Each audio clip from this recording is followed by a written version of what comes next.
ಆತ್ಮೀಯ ಯೂಟ್ಯೂಬ್ ವೀಕ್ಷಕರಿಗೆ ನಮಸ್ಕಾರ. ಮಾಹಿತಿ ನಿಮಗಾಗಿ ಯೂಟ್ಯೂಬ್ ಚಾನಲ್ಗೆ ತಮ್ಮೆಲ್ಲರಿಗೂ ಸ್ವಾಗತ. ವಿವಿಧ ಸ್ಪರ್ಧಾತ್ಮಕ ಪರೀಕ್ಷೆಗಳಿಗೆ ಉಪಯುಕ್ತವಾದ ಪ್ರಚಲಿತ ವಿದ್ಯಮಾನಕ್ಕೆ ಸಂಬಂಧಿಸಿದ ಪ್ರಶ್ನೋತ್ತರಗಳ ಮಾಹಿತಿ. ಪ್ರತಿಯೊಂದು ಪರೀಕ್ಷೆಯಲ್ಲಿ ಸಾಮಾನ್ಯ ಜ್ಞಾನ ಪತ್ರಿಕೆಯಲ್ಲಿ ಪ್ರಚಲಿತ ವಿದ್ಯಮಾನಗಳ ಕುರಿತಾದಂತಹ ಪ್ರಶ್ನೆಗಳನ್ನು ಕೇಳಲಾಗುತ್ತದೆ. ಇಟ್ ಮೀನ್ಸ್ ಕರೆಂಟ್ ಅಫೇರ್ಸ್ ಕ್ವೆಶ್ಚನರಿಗಳ ಕುರಿತಾದಂತಹ ಮಾಹಿತಿ ತಮಗೆ ಅತ್ಯಂತ ಉಪಯುಕ್ತವಾಗಿ ಬೇಕಾಗುತ್ತದೆ. ಹಾಗಾಗಿ ಈ ಒಂದು ಮಾಹಿತಿಯಲ್ಲಿ ಒಂದಿಷ್ಟು ಪ್ರಶ್ನೆಗಳ ಕುರಿತಾದಂತಹ ಮಾಹಿತಿಯನ್ನು ತಮ್ಮ ಜೊತೆ ನಾನು ಹಂಚಿಕೊಳ್ತಾ ಇದ್ದೀನಿ. ಆ ಪ್ರಶ್ನೆಗಳಿಗೆ ಬೇಕಾದಂತಹ ಸಂಪೂರ್ಣ ಉತ್ತರ ಸಹಿತ ಮಾಹಿತಿಯನ್ನು ಹಂಚಿಕೊಳ್ತಾ ಇದ್ದೀನಿ.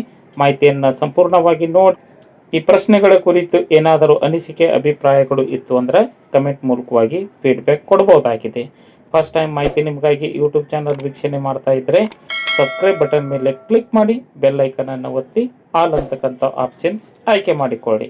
ಬನ್ನಿ, ಪ್ರಚಲಿತ ವಿದ್ಯಮಾನಗಳ ಅವಲೋಕನದ ಕುರಿತು ಒಂದಿಷ್ಟು ಪ್ರಶ್ನೆಗಳ ಮಾಹಿತಿ. ದೇಶದಲ್ಲಿ ಮಾದಕ ವಸ್ತು ನಿಯಂತ್ರಣ ಕಾಯ್ದೆ ಜಾರಿಗೆಗೊಂಡಿದ್ದು ಯಾವ ವರ್ಷ?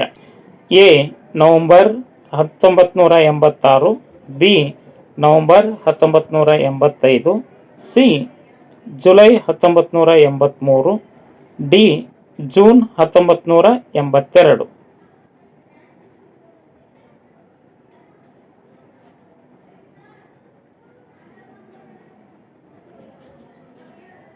ಇದಕ್ಕೆ ಸರಿಯಾದ ಉತ್ತರ ಬಿ ನವೆಂಬರ್ 1985. ಸುಪ್ರೀಂ ಕೋರ್ಟ್ ನಿಷೇಧಿತ ಮಾದಕ ವಸ್ತುವಿನ ಪ್ರಮಾಣ ಪರಿಗಣಿಸುವಾಗ ಅದರಲ್ಲಿ ಮಿಶ್ರಣ ಮಾಡಿರುವ ವಸ್ತುಗಳನ್ನು ಸಹ ಪರಿಗಣಿಸಬೇಕಾಗುತ್ತದೆ. ಈ ಮಾದಕ ವಸ್ತುಗಳು ಏನೇನು ಒಳಗೊಂಡಿರುತ್ತದೆ ಮತ್ತು ಎಷ್ಟು ಪ್ರಮಾಣದಲ್ಲಿ ಇರುತ್ತವೆ ಎಂಬುದನ್ನು ಲೆಕ್ಕಕ್ಕೆ ತೆಗೆದುಕೊಳ್ಳಬೇಕು. ಅಪರಾಧಿಗಳಿಗೆ ಕಾನೂನಿನ ಅನ್ವಯ ಶಿಕ್ಷೆ ನೀಡುವುದನ್ನು ನಿರ್ಧರಿಸುವಾಗ ಆತ ಹೊಂದಿರುವ ಮಾದಕ ವಸ್ತುಗಳು ಅವುಗಳ ಪ್ರಮಾಣವೆಲ್ಲನ್ನ ಪರಿಶೀಲಿಸಬೇಕೆಂದು ಇತ್ತೀಚೆಗೆ ತನ್ನ ನಿರ್ದೇಶನದಲ್ಲಿ ಮಾಹಿತಿಯನ್ನು ಹಂಚಿಕೊಂಡಿದೆ. ದೇಶದಲ್ಲಿ narcotic drugs and psychotropic substances act 1985 ನವೆಂಬರ್ನಲ್ಲಿ ಜಾರಿಗೆ ತರಲಾಗಿದೆ. ಇದನ್ನು NDPS ಕಾಯ್ದೆ ಎಂದೇ ಕರೆಯಲಾಗುತ್ತದೆ. ಈ ಕಾಯ್ದೆಗೆ ಅನುಗುಣವಾಗಿ ವ್ಯಕ್ತಿಯೊಬ್ಬ ಮಾದಕ ವಸ್ತುವಿನ ಉತ್ಪಾದನೆ, ಇಟ್ಟುಕೊಳ್ಳುವಿಕೆ, ಸಂಗ್ರಹಿಸುವಿಕೆ, ಸಾಗಾಟ ಮಾಡುವಿಕೆ, ಮಾರಾಟ ಮತ್ತು ಸೇವನೆಯನ್ನು ಮಾಡುವಂತಿಲ್ಲ. ಈ ಕಾಯ್ದೆಯನ್ನು 1985 ಆಗಸ್ಟ್ 23ರಂದು ಲೋಕಸಭೆಯಲ್ಲಿ ಮಂಡಿಸಲಾಯಿತು. ಸಂಸತ್ತಿನ ಎರಡೂ ಸದನಗಳಲ್ಲಿ ಒಪ್ಪಿಗೆಯನ್ನು ಪಡೆದುಕೊಂಡ ಬಳಿಕ ಆಗಿನ ರಾಷ್ಟ್ರಪತಿಯಾಗಿದ್ದ ಗ್ಯಾನಿ ಜೈಲ್ ಸಿಂಗ್ ಸೆಪ್ಟೆಂಬರ್ 16ರಂದು ಮಸೂದೆಗೆ ಸಹಿ ಹಾಕಿದ್ದರು. ಮುಂದೆ ನವೆಂಬರ್ 14ರಿಂದ ಇದು ಕಾಯ್ದೆಯಾಗಿ ಜಾರಿಗೆ ಬಂದಿತ್ತು. 1988, 2001 ಮತ್ತು 2014ರಲ್ಲಿ 3 ಬಾರಿ ಈ ಕಾಯ್ದೆಯನ್ನು ತಿದ್ದುಪಡಿ ಮಾಡಲಾಗಿದೆ. ಇದರಿಂದ ದೇಶದಲ್ಲಿ ಮಾದಕ ವಸ್ತುವಿನ ಬಳಕೆ, ಮಾರಾಟ ಹಾಗೂ ಸಾಗಾಣಿಕೆ ಮಾಡುವುದನ್ನು ನಿಷೇಧಿಸಿದ ಕುರಿತಾದಂತಹ ಕಾನೂನು ಜಾರಿಗೆ ಬರಲಾಗಿದೆ. ಇನ್ನು ಎರಡನೇ ಪ್ರಶ್ನೆ, cotton development and research association of southern India mills ಯಾವ ದೇಶದ ರಾಷ್ಟ್ರೀಯ ಹತ್ತಿ ಸಂಸ್ಥೆಯೊಂದಿಗೆ ತಳಿ ವೃದ್ಧಿಗಾಗಿ ಒಪ್ಪಂದವನ್ನು ಮಾಡಿಕೊಂಡಿದೆ? A Mexico, B Israel, C Italy, D Uganda.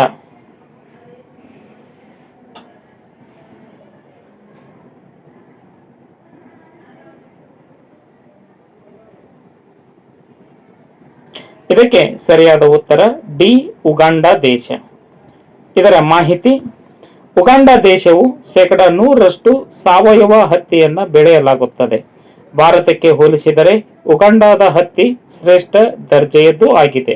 ಹೆಚ್ಚಿನ ತೂಕ ಕೂಡ ಇದನ್ನು ಒಳಗೊಂಡಿದೆ.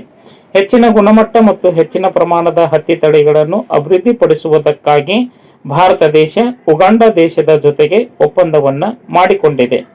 ಭಾರತ ಮತ್ತು ಉಗಾಂಡಗಳಲ್ಲಿ ಹತ್ತಿ ಬೆಳೆಯುವಿಕೆಗಾಗಿ ಒಂದು ರೀತಿಯ ಹವಾಗುಣ ಹೊಂದಿದೆ. ವಿಭಿನ್ನ ತಳಿಗಳ ಅಭಿವೃದ್ಧಿಯಿಂದ ಭಾರತ ಮತ್ತು ಉಗಾಂಡ ದೇಶಗಳ ಹತ್ತಿ ರೈತರು ಹೆಚ್ಚಿನ ಆದಾಯ ಪಡೆಯಬಲ್ಲರು ಎಂಬ ವಿಶ್ವಾಸದೊಂದಿಗೆ ಭಾರತ ಸರ್ಕಾರ ಕೃಷಿಯಲ್ಲಿ ಅಮೂಲಾಗ್ರವಾದಂತಹ ಸಾವಯವ ಹತ್ತಿಯನ್ನು ಬೆಳೆದು ಗುಣಮಟ್ಟದ ಹತ್ತಿಯನ್ನು ಮಾರುಕಟ್ಟೆಗೆ ಬಿಡುಗಡೆ ಮಾಡಿ ಉತ್ತಮ ದರ್ಜೆಯ ಹತ್ತಿಯ ಬಟ್ಟೆಗಳನ್ನು ಉತ್ಪಾದನೆ ಮಾಡುವಂತಹ ಯೋಜನೆಯನ್ನ ಹಾಕಿಕೊಂಡು ಉಗಾಂಡ ದೇಶದ ಜೊತೆಗೆ ಈ ಒಂದು ಹತ್ತಿ ತಳಿಯ ಕುರಿತಾದಂತಹ ಮಾಹಿತಿಯನ್ನ ಹಂಚಿಕೊಂಡಿದೆ. ಸಂವಿಧಾನದ ಕುರಿತು ಒಂದು ಪ್ರಶ್ನೆ.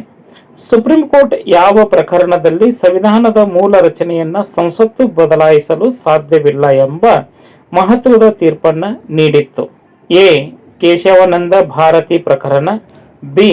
ಶಾಬಾನೋ ಪ್ರಕರಣ, ಸಿ. ಶಿವಕಾಂತ್ ಶುಕ್ಲಾ ಪ್ರಕರಣ, ಡಿ. ಎಂಸಿ ಮೆಹ್ತಾ ಪ್ರಕರಣ.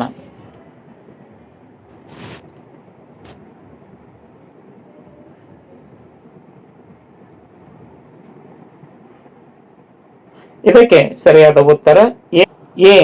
ಕೇಶವಾನಂದ ಭಾರತಿ ಪ್ರಕರಣ.